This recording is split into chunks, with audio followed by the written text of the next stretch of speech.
અંજલિબેન ડોગરાના જન્મદિવસના શુભ અવસરે કલરવ સ્કૂલમાં દિવ્યાંગ બાળકો સાથે જન્મદિવસ ખૂબ જ સુંદર અને ભાવનાત્મક રીતે ઉજવવામાં આવ્યો હતો.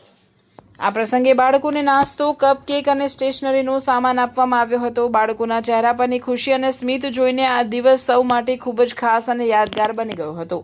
આ સુંદર આયોજન માટે કલરવ સ્કૂલના પ્રિન્સિપલ નીલમબેન, સમગ્ર સ્ટાફ અને બાળકોએ જે પ્રેમ અને લાગણીથી અંજલિબેન ડોગરાનો જન્મદિવસ ઉજવ્યો હતો, આ અનોખા સેવા કાર્યમાં ગુજરાત રાજ્ય યોગ બોર્ડના કોઓર્ડિનેટર વિનીતાબેન પ્રજાપતિ, યોગ ટ્રેનર શશી પિલ્લે અને સામાજિક કાર્યકર ભાવનાબેન સાવલિયાનું પણ વિશેષ યોગદાન રહ્યું હતું.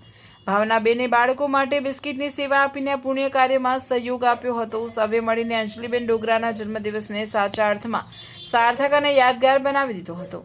આ પ્રસંગે અંજલિબેન ડોગરાએ પોતાના જન્મદિવસ જેવા ખાસ પ્રસંગોની જરૂરિયાતમંદ અને દિવ્યાંગ બાળકો સાથે ખુશીઓ વહેંચીને ઉજવી. કોઈના ચહેરા પર સ્મિત લાવવાથી અને તેમની સાથે ખુશીઓ વહેંચવાથી જે આંતરિક શાંતિ અને સંતોષ મળે છે તે અમૂલ્ય હોવાનું કહ્યું હતું.